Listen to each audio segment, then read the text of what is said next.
been signed or is really close to being signed, and I don't know which, but nevertheless, I think that is going to be the next fight. So other than that, you have Gane, you have Rosenstruck, you have Volkov. Stipe is talking about wanting to get back in there. Where do you feel, Adam, that the winner of Gane and Volkov fits in? And let's say that Francis beats Derek Lewis. Do you think John Jones will be able to leapfrog the winner, or will want to leapfrog the winner of Gane, Volkov, and fight Francis? Or would you speculate that probably not, and probably the winner of Volkov Gane gets the next heavyweight title shot? I think the winner gets the next heavyweight title shot. Okay, and then maybe John after that or something will be ready or something, maybe. Well, unless you think he's going to go back down to light heavyweight. I don't think he's going to be in the UFC any longer. I think he's making his way over into boxing. Yeah. I think that's the play that's going on right now. You look at who's taking care of his management now, and you just look at that. Now, I have to apologize to everybody out there. We had a little bit of a technical glitch, so our show, the first portion of it, you guys missed it, and Colin and I just had a blast with me speaking in Spanish and everything, but you guys are absolutely amazing for understanding and tuning in, and I see you guys popping in now here, and I was wondering what was going on. Thank you so much, everybody, for tuning in to MMA Power Hour. Sans the intro this time. No intro. Oh, we just lost a whole 20 minutes. I apologize, everybody. That we had a technical glitch. I was able to fix it in the background. I didn't even realize what was going on, but we caught it. So we are live now, everybody. Thank you so much for tuning in. Make sure to head on over to Nessa's Hemp and get yourself a nice bottle of full spectrum hemp oil. It is the best on the market. It's a CBDA product, so it's cold pressed, never been heated, and it's one of the purest products you can get on the market. And get yourself a nice little discount by going over to mmaph.nessashemp.com. And Colin and I were just doing a rundown on the card here and just talking about how Cyril Gane, how I think he's going to take the win on this against Volkov. Yep. And Colin was just going into that. You guys did catch that part where he was talking about who might be next? Who might be next for the championship? And it's an interesting dynamic because of John Jones in the picture, right? John Jones being in the picture, and more than that, Cyril Gane potentially having to fight his own stablemate and friend. Yeah, in Francis Ngannou. It's going to be really interesting. Although, you know what? I really think that they will be some really interesting fights. There will be. I think that Volkov against Francis, I think, would be really interesting. And part of what's interesting about that is, like, when you saw when Ngannou caught Biggie Boy Rosenstruck was undefeated. He knew his kickboxing was good. He knew he was really strong and really composed, but he hadn't fought anyone nearly as explosive as Francis. And when Francis just went off on him with that long reach that he had and the even more experience, Biggie Boy just looked like he was caught off guard and started stepping backward, which you never want to do in a striking matchup. Not that I am any champion kickboxer, so all respect to Rosenstruck, who I like a lot, but he got caught. The difference, I think, is that with Volkov being 2 inches taller than Francis and having at least an equal reach, and Volkov being an even more seasoned striker than Francis and an even more seasoned MMA competitor than Francis, I honestly think if Francis tried to go in berserker mode and, bull rush Volkov would probably piece him up and maybe not knock him down or out, because I don't think Volkov has shown that sort of huge power, but he could, because he's got some power. And you just, it would be stupid. And I think that Volkov's camp would be ready for it. And I think if Francis tried that, if not knocking Francis down or out, they will certainly put a couple of big marks on Francis's face. from that big rush, and if Francis says, I'm just going to bum rush you, so he's not going to be able to do that. And it would be an interesting matchup. It really would. I think that would be a really good fight. And then, but I think so would Nguyen as well. I mean, this fight is going to be really telling. One of three things is going to happen in Volkov versus Nguyen. Either it's going to be a back and forth fight where they both look really, really good, and then it will still be a really good fight, I think, with the winner against Ngannou, or it's going to be a really dull fight where neither guy does much. I doubt that's going to be the case. Or it's going to be a case where one guy dominates the other. And I think if that happens, that's really going to build the excitement for a fight with Ngannou. And at heavyweight, you never know, although I think both Nguyen and Volkov don't have a super high knockout percentage in their fights, but they can both take people out, and I think Volkov has definitely shown that in a lot more fights than Nguyen, and that's another thing, a lot more experience. It should be a really interesting fight though, and I'm definitely excited to see it, and super excited if we see Derek Lewis versus Francis Ngannou too. It's really interesting looking at the psychology of a matchup. Those of you who remember that first Francis Ngannou versus Derek Lewis fight that absolutely sucked. Both fighters will mention that. The timing was terrible. Francis had just been completely schooled by Stipe and exposed for not having much of a takedown defense, not understanding the wrestling aspect of the business, and just being dominated after having just smashed everyone. So he was really gun shy. Now, obviously, he knew that Derek Lewis didn't have the wrestling skills as much as Stipe, but Derek Lewis was an American, has some wrestling chops, and I think Ngannou just did not want to have that replay of what happened with Stipe, and I think he gave Derek Lewis a little too much respect by just trying to stay away from him the whole time, and he knew he had this big power. On the flip side of it, I think Derek had a couple of losses and knew that Ngannou was getting even more hype than he was as far as being an absolute monster with incredible striking, and I think taller, long, well, not that much, a little bit taller and longer, but I think Lewis just was like, no, I got to be careful with this big man. So it was a snooze fest. Not going to happen this time. Derek Lewis has been looking really good, beating everyone he's fought. Francis has been annihilating everyone he's fought. Francis has learned more about the wrestling, absolutely, for sure, with the help of Kamaru Usman. And on the flip side of it, Derek Lewis looks like he's learned more about wrestling defense and scrambling on the ground. So I think it's funny. I think a lot of rematches don't live up to the first match, but I think this is going to be a situation, especially since the first match was absolutely a snooze fest. I think this is going to well outperform and outdo the first matchup, and I think not only that, it's going to be a really exciting fight. So I look forward a lot to it, and I think it may be close to being signed, if not already signed. Ngannou versus Derek Lewis, number 2. Anyway, so after that, there is going to be the great Conor McGregor versus Dustin Poirier match, but between now and then, there's a great PFL. Our guest a couple weeks ago, Cindy Dandois, from Belgium and fighting here for several years, a good training partner and teammate of Misha Tate, is going to be going against Kayla Harrison in the PFL. I watched an interesting video on YouTube with Kayla, where the tagline was that she wasn't that happy when this opponent was announced.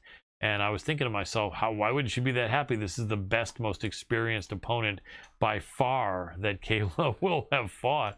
So it turns out she wasn't diminishing Cindy Dandois' skill and record, but she was saying she heard Cindy has 6 kids and this was going to be her final fight and so on. And so she didn't want to be the one to possibly, derail that. I mean, it's nice that Kayla doesn't want to mess someone up who's a good person and a big family and who works hard. I dig that. But, I don't know that she can necessarily be so confident she's going to annihilate someone like Cindy Dandois. Not putting down Kayla, but I think Cindy's tough. And I think that, that Cindy has the experience edge. Cindy has the jiu-jitsu edge. Kayla absolutely has the better judo credentials, but Cindy has serious judo credentials. Kayla is the bigger girl, fighting mostly at 155, although having one fight at 145, having smashed her opponent. Cindy on a few occasions made it to 135, but was really weakened. I think this is going to be her toughest opponent to date. It is. I really do. Yeah. I think that the bottom line is Cindy is a legit 145er, and even though this fight is at 55, she's not going to be tiny. Yes, Kayla's going to be the bigger girl, but not by a whole ton of weight. Anyway, those are the advantage: youth and some size. But I think that those things can be overcome. I think Cindy's going to make it a hell of a fight, and I think that it's going to be the toughest match I think yet for Kayla. And Kayla's had a couple tough matches. But I think Cindy is a warrior. Not only that, I don't know if Cindy needs anyone trying to do her any favors or feel bad about her. Cindy's a warrior. She's a beast. And not that Kayla's trying to... Kayla, I'm sure, won't take it lightly on her. But I think that Cindy's not needing anyone to feel sorry for her. You know, she's got her 6 kids. She's busting her tail. And she's going out there to kill, and so I think it's gonna be a good matchup. Yeah, I think the odds makers don't have this one right. I think it should be a lot closer. Yeah, for these two. Right. They have this as a crush, and in fact, this is one I'm gonna put 20 down on Cindy just in case, because the odds are so great there. Yeah. But what about the other fights on this card? I mean, come on, we've got Anthony Pettis showing up, and then we've got Lance Palmer. And Pettis was supposed to be on a week ago, and his fight got pushed back. This is going to be interesting against Raush Manfio. Lance Palmer against the Russian. Kabalayev is going to be tough. And they got some other tough people in there. Larissa Pacheco is very tough. They got several women on this card, which I love, and yeah, a bunch of tough people. Should be some really good matches. Well, who do you think is going to win between Palmer and Kabalayev? You know, Palmer is coming off a loss to Bubba Jenkins. Mm-hmm. And he was on an incredible killing streak before that. I think he's going to be coming back angry and really want to get back on track. I'm not that super stupid. I'm not that stupid, although I look like I am.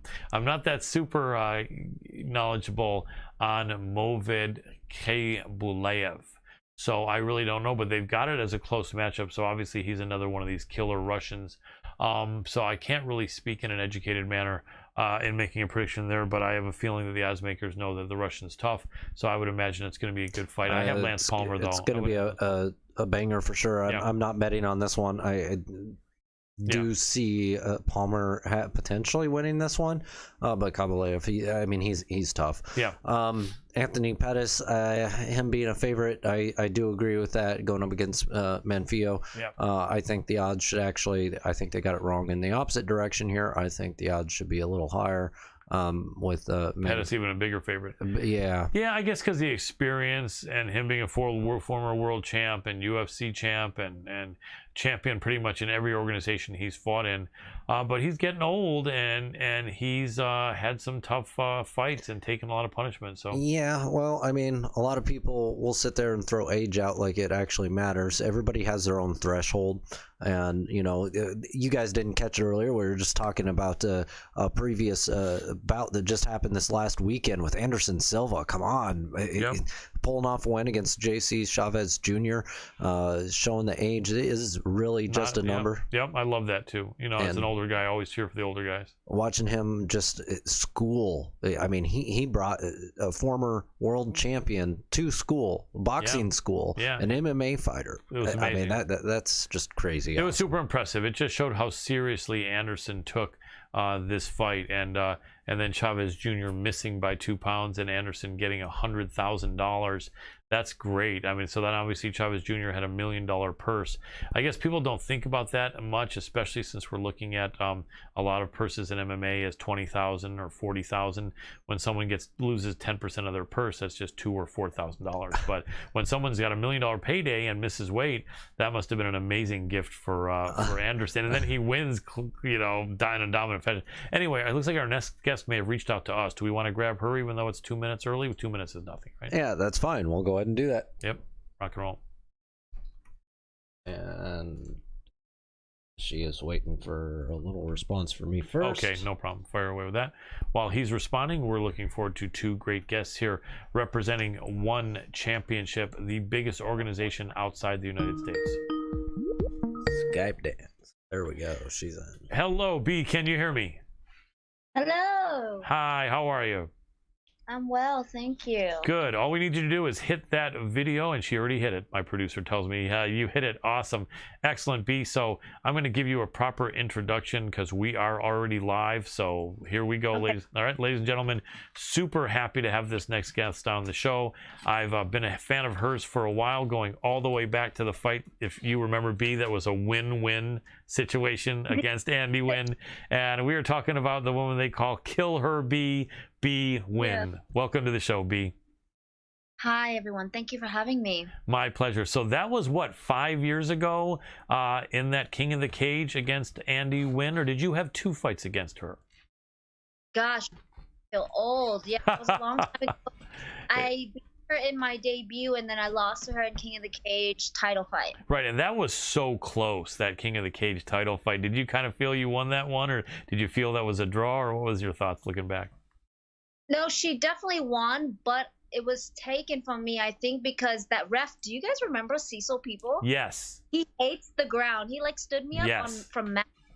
He stood me up from mount. He stood me up from half guard. So the way the fight panned out, I think she won split decision. But if he had not stood me up from mount, like, yep, it been different. But yeah, he did something else. Yes, I remember him. Cecil Peoples, I think, and I'm definitely older than you. I was very young, but I think I saw Cecil Peoples refereeing a kickboxing match in 1989.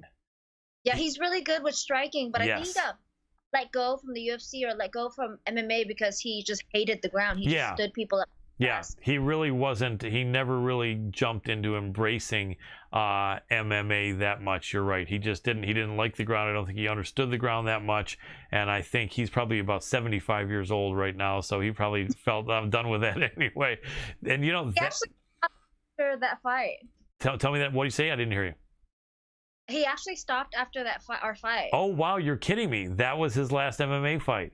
Interesting. It's too bad he couldn't have left one fight before that, I think, in retrospect, you know. But it seems like you had a good rapport with Andy Nguyen. Obviously, you both have the name, the similar back ancestry. Was she someone that you had a good relationship with? And does that affect you in your fights if you have, like, not only not bad blood, but good blood with your opponent? Yeah, we were friends at first, and then she, like, did this weird, like, starting a beef thing, but I never caught on to it, so it kind of died down. Right. And then after both of our fights, I texted her, and I was like, bro, was there, like, supposed to be a beef? Like, you should have told me. I would have went with it. But yeah. I wasn't aware, so I just let it die. That's funny. Yeah, for me, I'm, like, so oblivious. I'm just fighting, and in the cage, I'm just, like, I've been through a lot, so in the cage is my therapy, so I kind of just go off, and it doesn't really matter who it is. I kind of just go off, and then after the fight, it's almost like it never happened to me. I take nothing personally. That's cool. That's the best attitude. And you do seem to have a very good attitude. I see some of your posts on social media, and you're smiling all the time and goofing around and doing fun stuff. Has that always been your nature throughout your life, or did it come into when you started fighting, or, you know, what's your personality background, if I may ask? Gotta be honest, I've honestly had dealt a shit card. So when you go through so many things, you really hold on to the good, you know? So that's just been how I've been molded in my life, to just have a good time, always find the good in everything. It just comes naturally to me, I think. I just have that survivor's enjoying life type of mentality. Absolutely. And I like that. I embrace that as well myself. I think that, like in life, you can run into people that are super upbeat, and maybe while a small amount of them are just super upbeat because their life has always been like, you know, roses and, you know, and silver spoons. But I think a lot of us that have the better attitude, life was really hard. It's not that it was easy, right? And it's just, you know, to be able to persevere and just realizing that, you know, if you let, you know, the grind and the hardship get you down, you're really nowhere, you know. And you know, like I used to have a friend that would say, you know, someone would say, why are you laughing all the time, dude? And he was like, if I wasn't laughing, I'd be crying, so I might as well be laughing, right? It's more fun. I know. Yeah, and I don't really take myself seriously. Honestly, don't take other people seriously either. So yeah, I just have fun with it. I'm like, whatever. And people sometimes get mad because I'm always so happy and they're angry, but you know, it is what it is. It absolutely is. Well, you're fighting in the Atomweight division, I believe, or did you move up recently to strawweight? So I am Atomweight in Asia in one, which is 115. Right. Because we hydration test and we don't cut water. So it's almost the same thing. I used to go into, even at Atom 105, I went into fight week at 115 and I would cut the 10 pounds. Right. So it'd be the exact same thing, except to be honest with you, I don't know how keen I am if I left one to be at 105 again. That would be a weird transition back because I feel really strong at 15. That's what I was thinking. I was looking at your fights, and I've been following MMA since UFC 1. I was young, but I had a copy of the press kit for UFC 1 before the event. So I've been following this sport for a long time, and I've trained in striking and grappling. I definitely am no professional fighter, nor have I ever been or claimed that I could have been, you know, but I've always really been into martial arts and MMA. And so I was looking with my knowledge and my long-time perspective at, you know, your record and your fights, and I said, you know what, I just have a feeling from what I'm seeing that B is feeling really strong at this 115, and I think that's true. Yeah, I feel really good. And then you know, I'm one of those people that I love to fight. I brought up in the weird space, not super veteran to where like Misha Tate and Ronda Rousey, but I'm still a veteran, like back in the day where you just fight to fight. Yes. I'm so blessed. So I take any and every fight, even when I shouldn't have. I've never padded my record, so my record reflects that. Yes. But I have had some losses at this heavier weight, but if you watch my fights, I've never performed better than I do now without cutting water. Yeah, absolutely. I agree. And I like that about One. Let's give a little bit of love to One Championship. They're awesome over there, from Chatri, the owner, and Tammy Chan and PR, who is awesome. And yeah, just the organization is really great. And the athletes are safer by not having to cut that weight. So I think that is really awesome. Now, at 115, you're definitely fighting taller girls, but you always have, I think, even when you were at 105, right? So not that big a deal, and you feel stronger, and I think your last performance was a great one, and you know, I think you're in a good position. You are a veteran. You fought everyone there was to fight, and you know, I think, you know, you're at a really good point in your career. Do you have another fight coming up that they're talking about, or is there anything in talks at least, or anything you can share? I do. I can share that I have a fight, and it's coming up soon, within the next 2 months. But I can't the opponent for one day. No problem. Yeah, but I definitely in camp right now currently. So fantastic. Yeah, definitely look out for the announcement. Absolutely, we will. So where do you live currently, and what gym do you train out of? So I live in Houston, but I'm in Vegas right now at my coach's house. I live in his house at a room. It's kind of like a dorm, I feel like. Cool. But I'm in Vegas at Extreme Couture. This is where I do my camps. Excellent. There are some really good people there. I know Misha trains out of there, right? Have you seen her around the gym? Because I know she's coming back in the UFC for her comeback in a month or so. Yeah, we see each other every day, and I have my current training partners for this camp is Casey O'Neill, Cynthia Calvillo, and Claudia Gadelha. So I definitely Wow. have a good array of partners, and I always have. I just think I thrive in high competition areas. I've never been a fan of being a big fish in a small pond. Like every gym I've been at has been a huge gym. Absolutely. Iron sharpens iron 100%, right? Yeah, for sure. Without a doubt. And you threw out some great names there with Cynthia Calvillo, with Casey O'Neill, and Claudia Gadelha. Big win by Casey, the woman they call King O'Neill in the UFC. She was a dog in that fight. And I remember... She actually lived with me, and I was with her. She came from Tiger. I met her when she was like 19, and she came and lived with me in Vegas.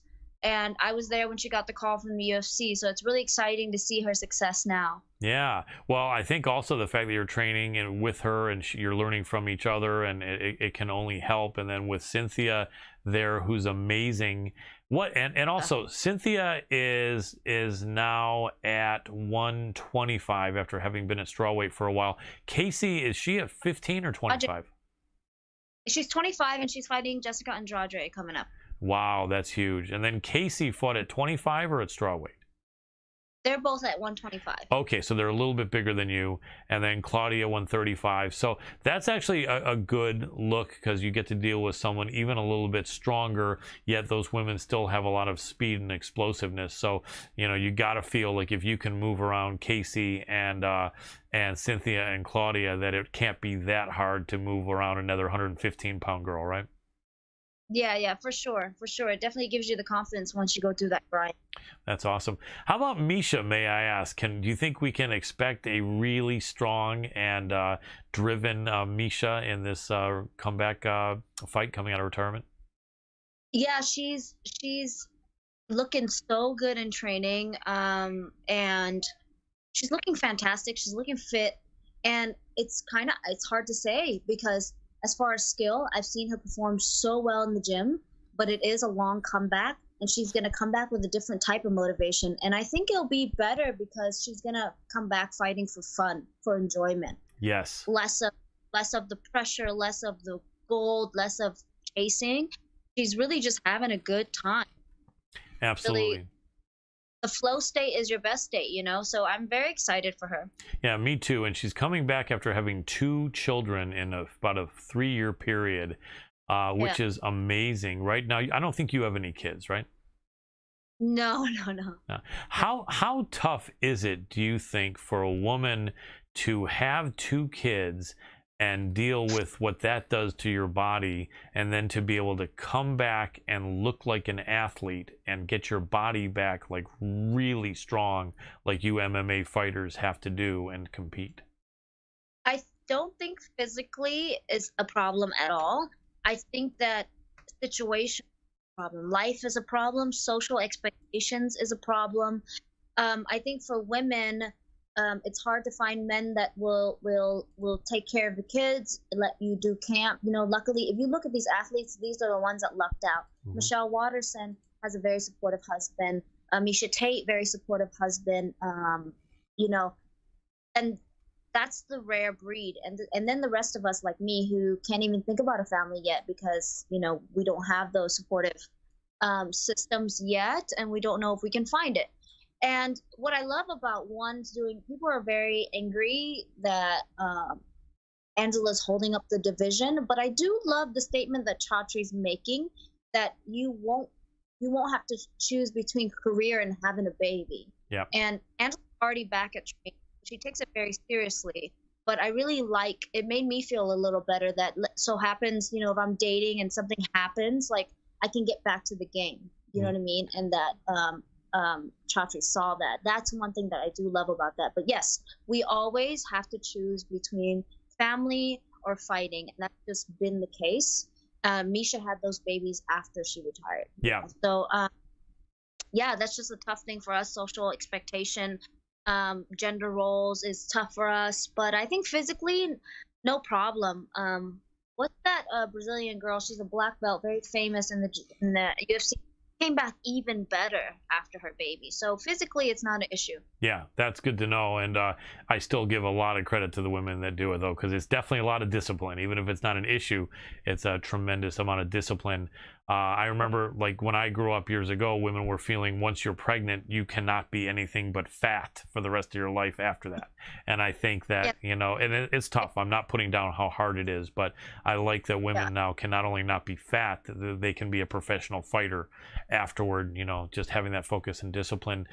You know, what's interesting, I've had Christian Lee on. I haven't had Angela on yet, and I probably, hopefully will in the next several months. She wasn't doing a lot of media when she had her baby and stuff, but a lot of respect for that family. I know their younger sister Victoria is fighting. Can I have your opinion on that? Because I think her first fight in won when she was 16 years old. I don't have any hate toward that at all, and I'm certainly not like a guy who's like a prude, but I'm just wondering, if I had a daughter and she was 16 years old and she wanted to fight professional MMA against full-grown women, I'm not sure if I would be that comfortable with that. What do you think if it was like your daughter or your sister or something? I mean, that's not an issue because obviously they're not a normal family. Yeah. They're bred differently. Obviously, like whatever those parents are doing, they're doing it well. The only thing I had a weird feeling about was signing her, but like when he signed her, I thought it was kind of a gimmick. But then it's a special case. It's not just him finding any 16-year-old, right? Yeah. This girl is really a fighter, and I get a lot of respect for her in her debut. I'll still have to wrap my around fighting a 16-year-old, but if she's signing up for it, her parents are signing up for it, Chachu's paying her this money to do it, I mean, like, fuck it, I'll do it. I'll fight her, you know what I mean? Yep. But yeah, but who am I to say? It's a little strange, but it's working because it's not a normal family. The family's like bred to fight. Yeah, and without a doubt. And to have your brother and sister champions, world champions, is amazing. And I mean, how unusual is that too? I think they are the only brother and sister ever to be world champions in any organization. I mean, you know, so you know, super. It's easy on them, but they really do have a great body of work, especially Christian Lee, to be honest. But Angela, when title coming up, it was a couple of easy fights. I think Angela's top notch, though. Like, I'm interested in seeing her fight the winner of the Grand Prix. But Christian Lee, that kid took on last minute fights, some real gangsters, and he really put them away. So, I mean, they're not just being promoted, like they're legit. I'm pretty impressed with Christian Lee for sure. Yeah, and he's so young. I mean, he's 2 years younger than Angela, and I had him on the show. Such a nice, respectful young guy. I mean, he's got that championship, you know, attitude, as you can see, and he's very humble, and he's just a really, really good, you know, young guy. I mean, you know, and so yeah, big respect. Some amazing fighters there. And you know, after you, we're having Adriano Moraes on in the next segment, and he's an amazing fighter himself. Have you had any experience running into him, or what do you think of his work?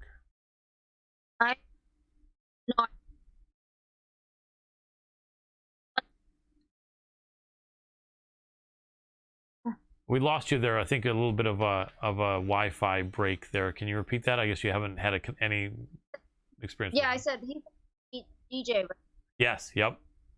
Yeah, I haven't seen his prior fights, but I definitely saw the one with DJ because I'm a huge fan of DJ's, and I'm really happy for him, you know. Yeah, I can't say I've seen a lot of his fights, though. Understood. Here's a question I don't think I've ever heard someone else ask, but everyone asks male fighters if guys have picked a fight with them, like at clubs or bars or anything, but I haven't heard anyone ask a female fighter that. Have you ever been in a club or a bar and girls start pushing or shoving or anything like that? And if so, what did you do, or what would you do? Oh, all the time. I mean, I'm little. Right. I'm little, so they're always messing with me. Honestly, I just ignore it, and it's quite silly. I I get paid to fight, and Yeah. I get paid good money to fight. So also when I'm dressed up, and if you've seen my social media, I'm like a completely different person. I don't want to ruin my makeup, my hair. Like I really don't have time for it. I'm not getting paid for it. I'm just trying to have a good time. Right. I completely ignore them. I put up with a lot, honestly. You can not shove me, but you can like nudge me, whatever. You'd really have to hit me for me to fight you back. Just not worth my time, and I haven't had anybody swing on me yet. So I also don't go out to places where people get that drunk. That makes sense. It's a good idea not to, and really, you know, as a fighter, I remember seeing an interesting post a few years back where Khabib Nurmagomedov, you know, Khabib as some people call him, actually was at a club, and people were really starting to swing, and he spoke up and said, "Hey, look, I'm a UFC fighter, and you guys really should just chill out, because, you know, if not, someone's going to get hurt, and it's going to be you." You know, and then he said, like, literally the guys looked at him and then said, "Oh, okay, that's probably a good idea." Right? You know? Yeah. So I thought that was cool, right? Yeah, we definitely don't fight in those spaces No. where we're not getting paid, and it's quite silly. Yep, absolutely. So another question, a lot of people notice that you have a great presentation. You're a really good looking girl. Has that come up? Have you had people mention that's helpful in your marketing? Have you had people not like that? Have you had any jealousy or anything? You know, what's been your experience with your looks and your fighting career? When fighting was newer, when I started out, it was pretty patronizing, but also worked in my favor in a sense. It's like a double-edged sword. My looks, because it got me. For an amateur, I was main event most of the time, and I knew it was for my looks, but then it began to be because of my fighting style, because I'm just very exciting to watch. Mm-hmm. But also, I think that there's a lot of beautiful women that fight well that don't have the following I have. People don't understand that it's a combination of personality and management of my public persona, I guess. I mean, it's really me, but it's a lot of work that goes into it. So it's not just because I'm a pretty girl and I'm getting a bunch of followers. You know what I mean? I really put myself out there, and I do everything for a purpose. And yeah, so it's quite irrelevant nowadays. It's more of a compliment nowadays than anything, because I have earned the respect. Absolutely. But starting out, it's definitely patronizing. So I've had a lot of young girl fighters, you know, ask me for advice with that and how to deal with it. But it sucks, but you really have to gain their respect more than others. But it's not doable, because now at this point, I've been fighting for so long, despite wins or losses, I'm respected, so it doesn't really matter. Absolutely. Do you have family support, and have you always, or has that changed at all over the years?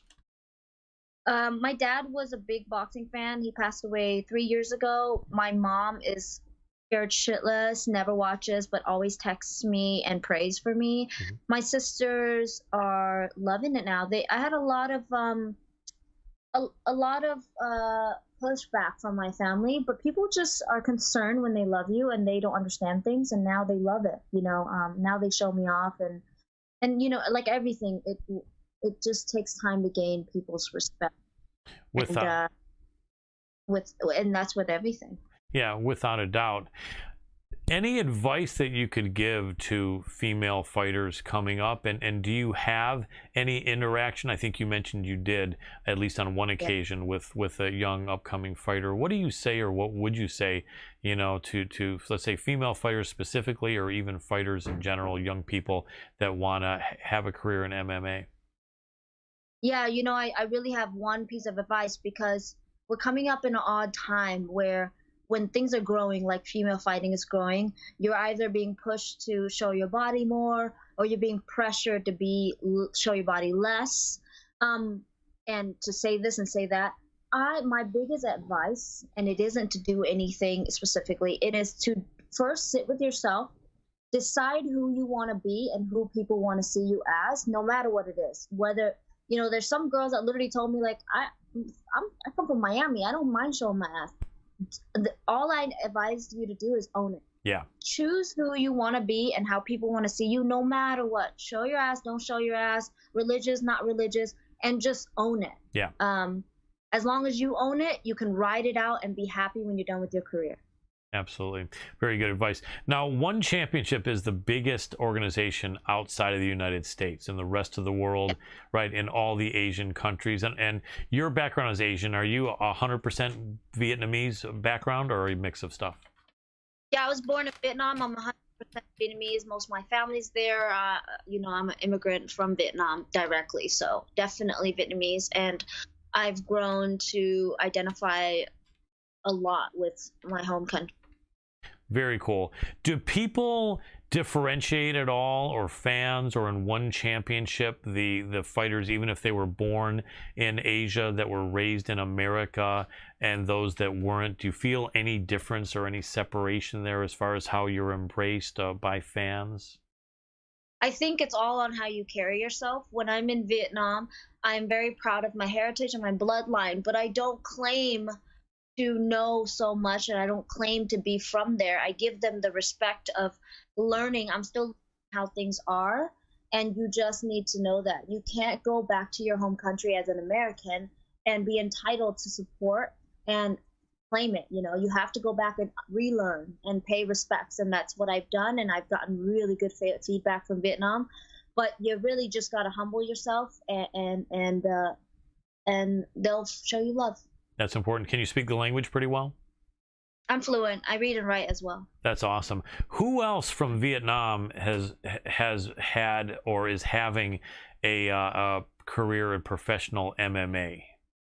Martin Nguyen is a champion. He's Australian Vietnamese. He's born in Australia though, but Vietnam's still very proud of him. I think at this point, born in Vietnam, fighter wise, it's been Kung Lee. Yes. Me and Martin. Yes. I mean, there's many more, Andy Nguyen and stuff, but I'm talking about well known in Vietnam. It would be Kung Lee, me, and Martin Nguyen. Kung Lee, and I know all of them. Kung Lee is an awesome guy. I had on the show several times, and he actually gave me a lot of help in learning how to be a broadcaster and a host. He's such a wonderful guy and a legend. Have you had any interaction with him? Yeah, Kung Lee's one of those guys. He's like, so he's definitely embraced me. We've talked. There's definitely a camaraderie between. He's like my big brother. Same with Martin. We're like brother and sisters, and we help each other out in any kind of way. There will always be that connection, that pride, and it just so happens that we're solid, you know, authentic fighters as well. So I'm proud to be a part of that, like, crew. Absolutely. My producer just reminded me that we've been on the air for about 4.5 years, and we've had like several hundred guests, and I think Kung Lee was the 3rd guest we ever had. Yeah. And yeah, he was just so awesome. And have you ever seen his early fights in Sanshu? Yeah, I saw some of them. I definitely researched them. Whenever I meet people, I like to research their work. So I've definitely seen some of it. It's pretty impressive. He's still moving though. Kung Lee is still moving because he's doing movies now. Yes. And he's definitely mentoring me in that aspect because I have some things coming up as well. But yeah, he's transitioned well over to movies. Yeah, he's almost 50 years old, I think, at this point, and he looks amazing. Yeah, but that don't raisin, honey. He looks good, okay? Yes. He looks good. Yes, I'm with you, I'm trying to put that in a positive light because I'm an old guy myself, but he is amazing. He is showing that if you have the discipline and the work ethic, age is just a number. And I remember when I used to watch him, I was really young in Sanshu. I always liked to see a competitive fight, and he would just smash people. And I remember every time there'd be a new guy with a good record, I'd go, okay, this is finally going to be this guy that can beat this Kung Lee. And it would not go that way. I told Kung that, it made him chuckle. Yeah, I'm like, every time. Yeah, no, he is such a charismatic and talented guy. Well, Nguyen, I am so happy to have you here as a guest for the first time. I can't wait to see your next fight coming up. I love that that you're fighting in that comfortable 115-pound weight class. Where can people support you on social media and see some of these awesome videos that you put out and some of the great content you share? It's quite easy because I am Killer BEE MMA on Twitter and Instagram and YouTube. But if you want to see my fights, you can just YouTube my name, Nguyen, and it's quite easy. And would love to have you come watch some of this violence I put on. Absolutely, and I love the fact that you're talking to Kung and possibly considering acting, because I could definitely see you doing that, and you'd be an authentic, real fighter and have that, respect right away. So I think it'd be awesome. Say that part again. I talked over you. Sorry, one more time. I got a lot of stuff coming. Awesome. So, yeah. We're going to look out for it and keep on the great work you do. Really appreciate you being in. Look forward to seeing all the greatness that you have in store for us. Thank you so much for your time. You're very welcome. Thank you. Have a great night. Bye. Bye-bye. And that was B Nguyen, or some people say Win, some people say Nguyen, but I love her, the Kill Her B, fighting for one championship. I could definitely see her in acting. What a charismatic, well-spoken, good-looking woman. Am I right? Absolutely. Well, for those of you who don't know, she was actually a cast member on Survivor at one point and has done some other acting previously as well, and currently acts, but she is talking about a bunch of new projects coming up. Absolutely, and I could definitely see it. She is super cool, really likable person, and I just, I like how she talks. She's a good interviewee. She didn't make me stumble or she didn't give one word answers, yes or no. And yeah, likable. I felt some warmth from her, but also you can feel her intensity as well. She's a warrior. So big appreciation for the Kill Her B being Nguyen. Anyway, we have 10 minutes.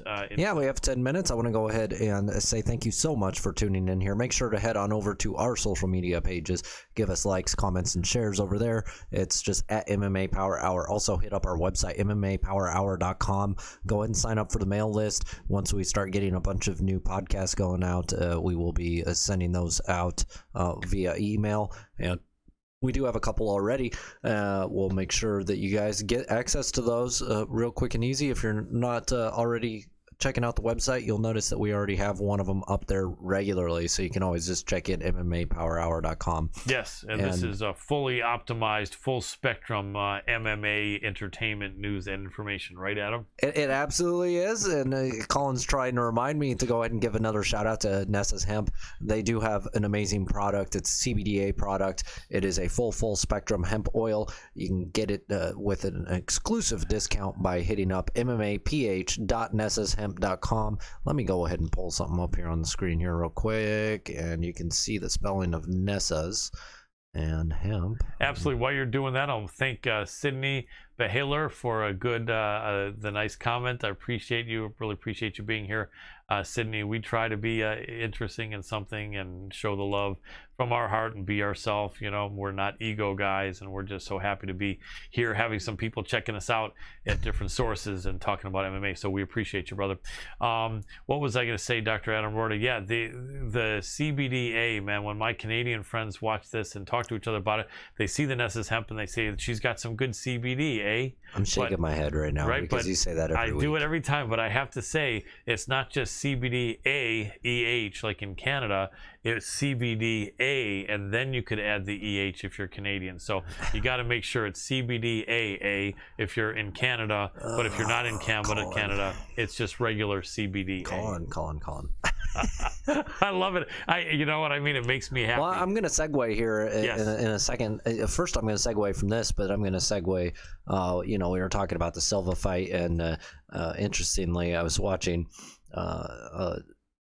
Wonderboy Thompson, his podcast on Sunday, talking about how the fight was going to come up later and talking about the Silva fight, making predictions, and it was after the fact because they recorded it the day before it came out. But anyways, Wonderboy Thompson is going to be fighting on the Poirier McGregor 3 card. Yes, big fight with Gilbert Durinho Burns. What an interesting fight there. I mean, it's unfortunate that Durinho's coming off of losses to jump in this fight, but you got what, about a 3-inch height advantage or 4-inch height advantage and reach advantage for the better striker in Wonderboy. But if it goes onto the ground, Wonderboy doesn't fool anyone into thinking he's a black belt in jiu-jitsu or even a brown belt or maybe not even a purple belt. I don't know. But bottom line is, if Durinho gets on top of Wonderboy, Wonderboy's in big trouble. He's probably training to make sure he can do something to scramble up, but that's what makes it an interesting fight. But Wonderboy, it's just his whole thing is to be so unorthodox, to be such a great counter puncher, to be so tricky, and and he's just looking really good. I don't know, even in his losses, I don't know that anyone's. Matt Brown, I think, submitted him really early on, but that was like 8 years ago or something for Wonderboy. Since then, I think he only lost to the one loss to Woodley, which was really close. I think this matchup, straightforward, I think is just going to be on the feet. And Burns can he can strike with the best of them too. He's proven himself there. But it's hard to, I don't know. I mean, sorry to interrupt you if I did, Doc, but my question to you is, when the threat of the fight going to the ground is there working against Wonderboy, I understand that. But when the threat is from a guy who's not really the D1 or even D2 wrestler, and Wonderboy's been able to stop guys that were definitely better wrestlers than Durinho, I wonder if the threat of the takedown is going to really bother or make Wonderboy that tentative. If it does, if Wonderboy is just so deathly afraid of being on bottom against Durinho and his productivity and his output is low, then the striking that Burns does have could really come into play, and that could be the great equalizer. But if not, if Burns is not worried, if Wonderboy is not worried, then I can't see anything but he's not going to be he's not going to be too worried about it. So then he'll probably, I would think, but that doesn't mean that won't change in the middle of the fight. Correct, that can change. And Burns can stand with the best of them. He's done it plenty of times before. I think that in this case, it's just two guys that want to really duke it out. Thompson is going to know of that threat. He has been training for it, 100% guarantee it, and is going to. He's working on that sprawl. I mean, that's what it boils down to: is you work on that sprawl, you work on that sprawl, you work on that sprawl, and. I think that this one's pretty straightforward. I do think Thompson is going to take it without a doubt. I think the odds makers have it right. It should be close like they have it, but I really feel that Thompson's going to take this pretty decisively. And so I'll even go not the other way, but I'll even go a little bit further in what you're saying. I think that the odds maker have the favorite right, but not a big enough favorite as he should be.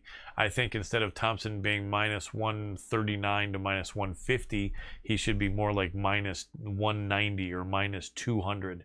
Oh yeah, but I mean, that's close enough that I'm not going to sit here and nitpick. No, but what I'm saying is there's value. There's actually, at these odds, I think there's definitely value in a Stephen Thompson bet. Because I think it's the odds are lower than they should be. I mean, Burns really needs to get back on the winning track, and so I think he is going to be really fighting hard. So watch Burns turn out to win, and what I'm saying didn't turn out to be true. But let's not go in depth on this next one. Who do you have for Poirier McGregor? Oh, I've been thinking and look at the odds. Don't go in depth. We've done enough of that. The odds makers have McGregor a slight favorite. Depending on the book. Some of them have dead even. Some of them have a dead even. That's true. As of right now, and this could change in the next 3 weeks, but as of right now, I don't see why the fight would go that much differently than it did last time, with the only exception being that the last fight there was 2 years in between for Conor, and now there's only going to be 6 months in between. I think Conor will do better, but I'm leaning Poirier now, but that may change. How about I'm you? going Poirier. I think it's going to be decisive. And I think McGregor's money does silly things to people, and he just recently came across. Yeah, he's just not hungry anymore. Okay, so Smolka versus O'Malley. I think the odds makers have this one all twisted. You know, I know what you're thinking, and Louis Smolka, the last samurai, is a tough guy trading over there at Team Colin Oyama, and they've been killing it lately. He's a tough dude. They've done him no favors in his career in the UFC, constantly throwing him to the wolves.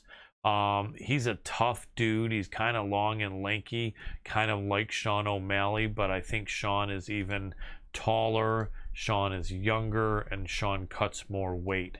So Sean is going to be the longer, taller, thicker, younger guy in this matchup. And so does Lewis have a chance? I think he does. But 4-1, it may be a little bit of an overlay. I hear what you're saying, but it seems to me like they're wanting to have Sean in a fight that he should win.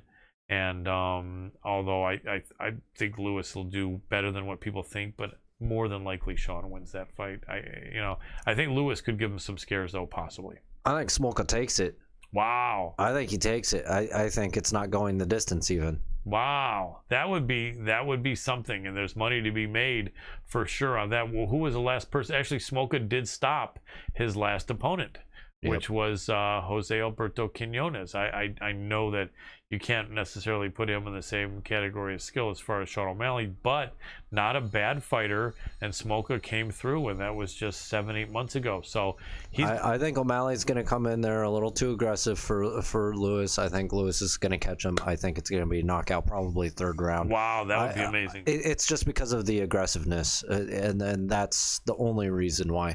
I think that he's just going to be O'Malley's going to be too aggressive for a fighter that has the depth of styles, right, and experience, and great training camp, great gym. Exactly. So I think Team Oyama has him prepared for those aggressive striking styles that O'Malley is really well known for. Yeah, and I think the Smolka's going to catch him. He could. I mean, he's got Marlon Chito Vera working with him, and Alex Perez, and several other great people there. So probably even Carla Esparza, although she's much smaller, maybe giving him some looks in the wrestling. So I'd love to see Lewis do it. He's been on our show. He's a really nice guy, and I'd love to see the upset nothing against Sean O'Malley. Spoke to him in person at an event, and he's a respectable young dude as well. So you're going to want to shoot off another message here.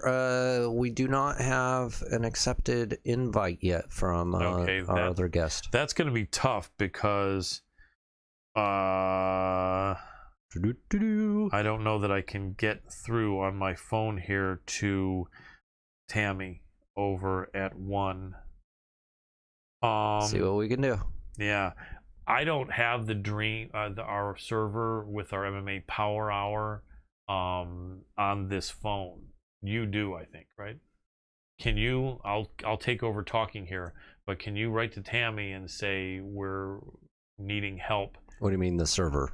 I don't have that email. When we switched servers, I wasn't able to figure out how to put that email on my phone. I should have. How have you been communicating with her? On my desktop. Oh, okay. Yeah, that explains how. Otherwise, I'd be. I told you how to do it, Colin. Yeah. Sorry about that. I'm not the expert on tech stuff. So yeah, if you could write to her, Tammy Chan. I don't have her email, Colin. She never wrote once to you. I'm pretty sure. If you look at One Championship, Tammy.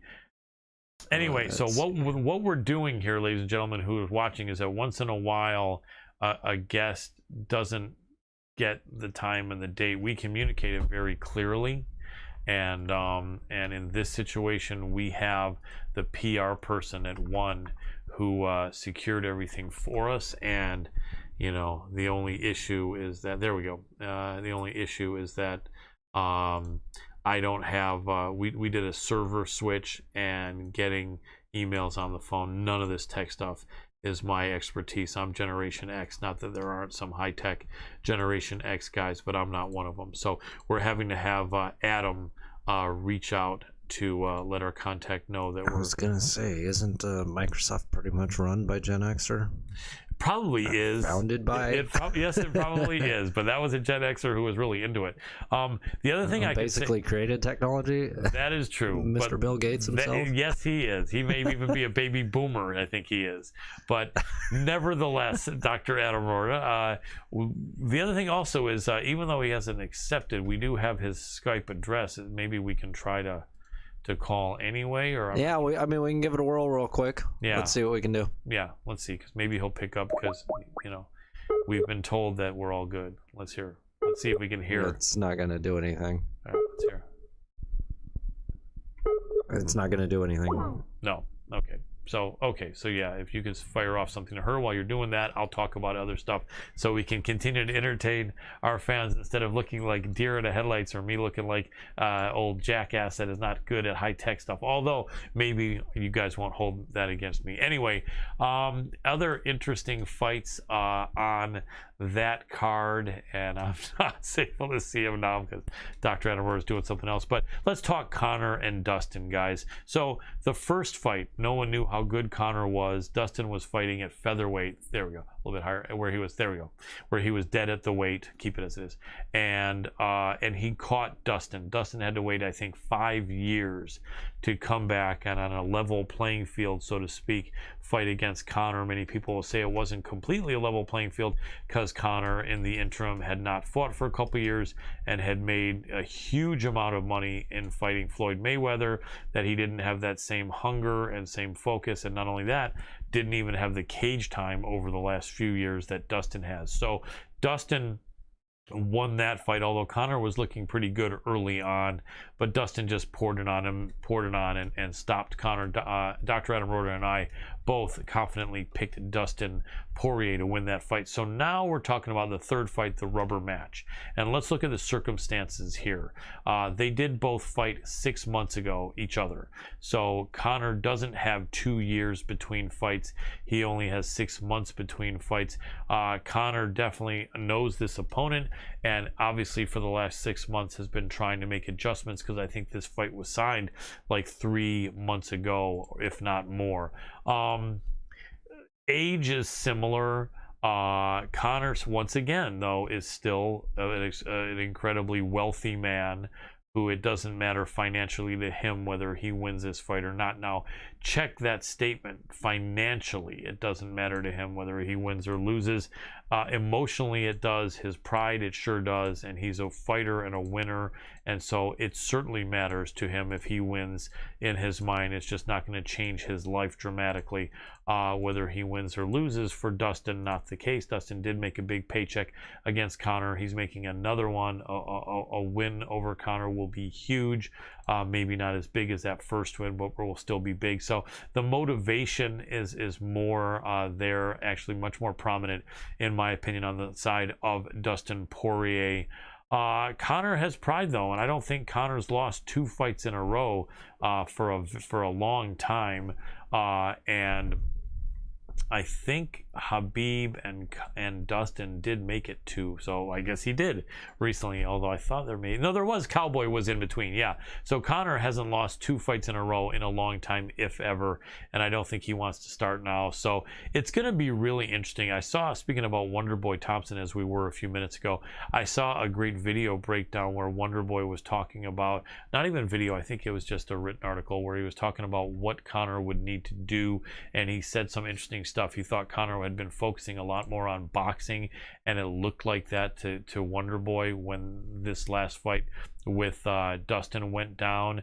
And he said that Conor has to get back to thinking like a karate guy, like going in and out, that incredible movement that he always had that threw everyone off, like when he caught Jose Aldo and caught Dustin and a lot of other fights. And Wonderboy is the guy to know that. Early on in Conor's career, there was some comparison to him and Wonderboy Thompson.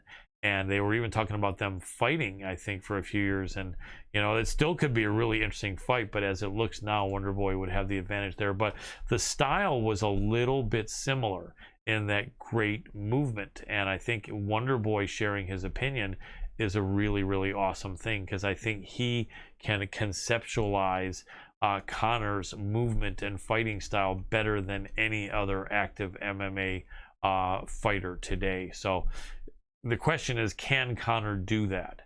And I would think at 31 or something that he is now, his body will allow him to do that, but it just may take a ton of work. And is he willing to do that?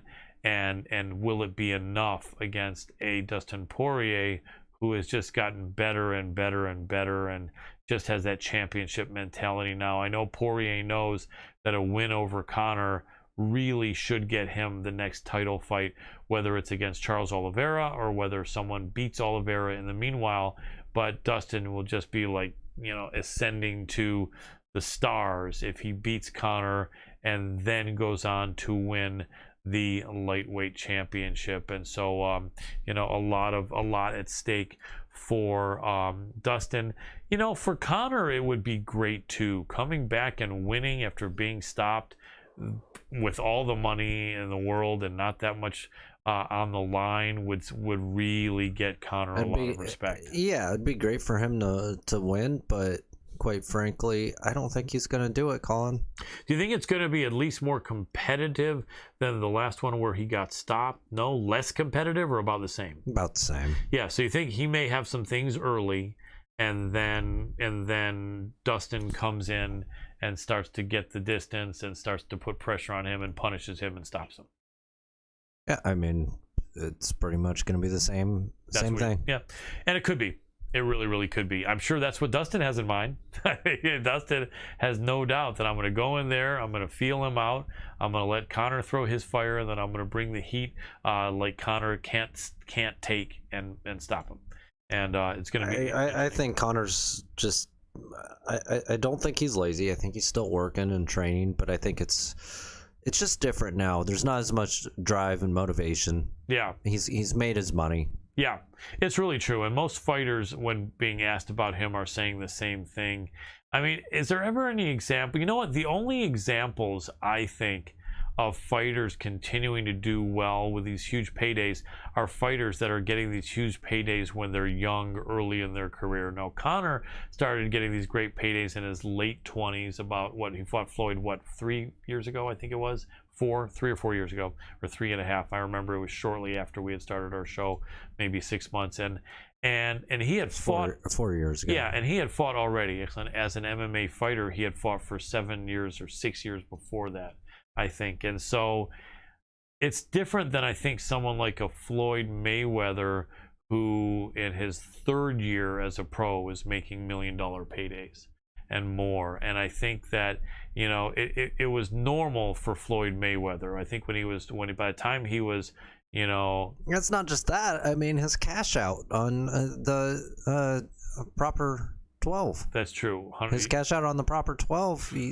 How much is he worth now? Yeah, probably $500 million or something like that. Yeah, it's massive.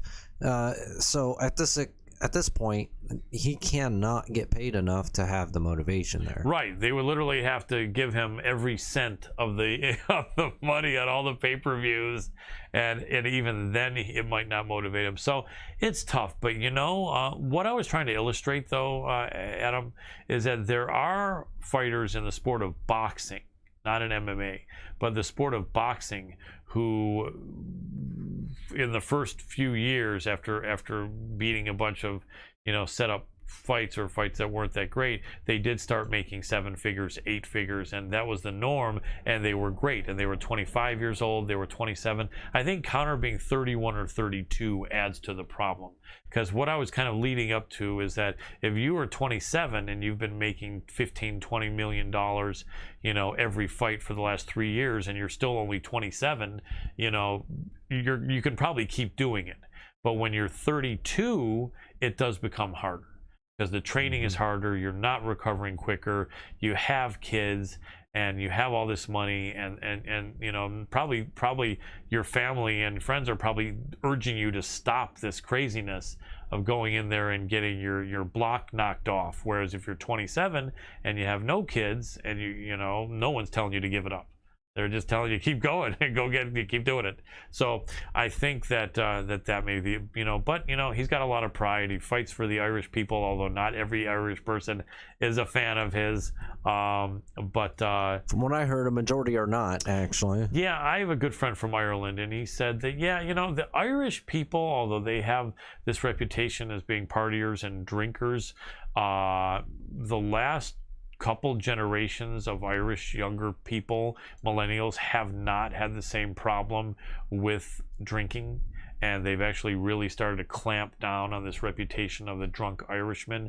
And I think because of that, they're also really focused on being, you know, a serious people and a good-hearted people, and just the best qualities of the Irish people. And that stated, one of the good qualities is they're very polite people, they're very kind-hearted people, and they're not big trash talkers and big people that walk around cursing and stuff. I mean, what I really have noticed is it's just they don't agree with a lot of the stuff that's going on over there in Ireland. There's a lot of sexual assault allegations and with Conor, you mean? Yeah. Yes, against Conor. They're not liking that stuff at all. Yeah, stuff that people don't like to see, and it's not even a cultural thing. It's just in general, people don't like to see this kind of behavior out of people. Yeah. Whether it's true or not, you know, there's a lot of allegations. I've heard from a few people that it is. I've heard from a few other people, and these are people close to Conor. I've heard both sides of it. Or like, no, none of this is true. And I've also heard the other side. No, majority of it's true.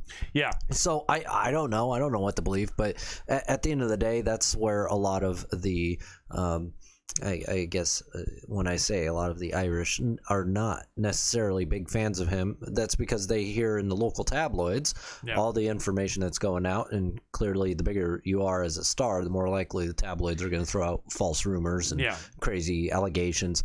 So, you know, to be fair to Conor, I don't know if any of it's accurate. It may not be deserving at all with the people over there, but from what I have been told, Conor's really not that popular as an athlete anymore, right, in Ireland. And I think that's true, you know, although I know he fights with pride, it's not quite the same. And you know, but interesting. Did you check back to see if you heard anything from Tammy? I've got to check here. Take a look, because I would hope usually. I mean, he hasn't accepted anything. Yeah, because I haven't received anything. Okay, that's really unfortunate, because it was definitely set up and nothing at all against one championship. But in reality, Adriano Moraes is essentially blowing off his commitment to appear on our show. And you know, that's as far as I'll ever go, because whether someone's a fighter or not, I'm not a guy that disrespects anyone. Who knows what went on, and you know, and not only that, but I'm such a fan and a respectful person myself, especially to fellow martial artists. You know, so it is what it is. It's unfortunate though, because as I say, on the rare occasion people don't show up, that this wasn't just that we were hoping to get Adriano Moraes. This was an ironclad commitment that he was going to be here starting 15 minutes ago for his interview, and he has not done this. So unfortunate situation. What we're trying to do is to communicate with the PR person there to make this happen, and we're not getting any response, and that's unusual. But it is what it is, you know. Because it's for me, not from you, Colin. Yeah, right. Yeah, and maybe put my name. Maybe put my. It's not going to make a difference. Yeah. So. Yep. Anyway. Yeah. There's no way I can't even get reception down here. Anyway, so that is what happened there. We have a no-show by Adriano Moraes on our show. But anyway, so Dr. Adam Roorda, let me try not to be a deer in the headlights here as far as what we can do, and what I'll let you do is do what you're doing there. And so, ladies and gentlemen, Cyril Gane against Alexander Volkov. Interesting fight. If any of you have an opinion, I'd love to hear it. What's interesting about that fight is that how much is on the line. You know, I often wonder, if you're a professional fighter and you've had 8 or 10 or 20 or 30 fights, it's not like you're going into your first fight, or it's not like an amateur who's never fought that's going to have their first amateur fight. It certainly isn't like if any of you that are young enough to you know, get into a sanctioned fight were coming off of your couch and fighting for the first time. You know, I would imagine the butterflies, the fear, and in some cases the abject terror can be a real thing, and that's not... Hand me your phone real quick. Sure. Because you should still be able to access your... I don't know why you're not able to. It's the same way as your desktop. Okay. I appreciate it. Anyway, so the bottom line is, these professional high-level fighters are not going to have that same sort of fear or discomfort going into a fight. But I often wonder, when it's a fight that you have so much on the line, when it's a fight like fighting to see who's going to be ranked number 2 heavyweight contender, or realistically a fight where the winner is more than likely going to get the next heavyweight title shot against Francis Ngannou, I have to imagine that even guys like Cyril Gane and Alexander Volkov have to have at least some nerves. I was talking about the first match with the Black Beast Derek Lewis against Francis the Predator Ngannou from like 4 years ago, and it just sucked. It was terrible, and part of that was because the nerves were so great, you know, that they didn't want a second loss in a row. I know that Francis had come off a loss against Stipe. I don't know that Derek Lewis had come off a loss. He may not have, but I think he had had a couple losses in his previous few fights, and there was talk about retirement. There was talk about him having body core injuries that were allowing people to hurt him to the body a lot. And he, so anyway, that was an example of two guys being extremely cautious, and Ngannou against Derek Lewis. I sure hope to God Volkov and Gane isn't going to be like that. Could it be? Yeah. I don't think it will, though. I mean, Volkov is such a veteran, and at 6'7" with a pretty good reach and a world-class striker, I just don't think he's going to be really that tentative against anybody. I know against Curtis Blades, with the threat of the takedowns and all the takedowns that Curtis landed, Volkov maybe didn't have a huge output, but he still was throwing, and he still was moving, and he was sprawling, and he was scrambling. So I don't think Alexander Volkov, Drago, is going to be in a boring fight, at least if he has anything to do with it.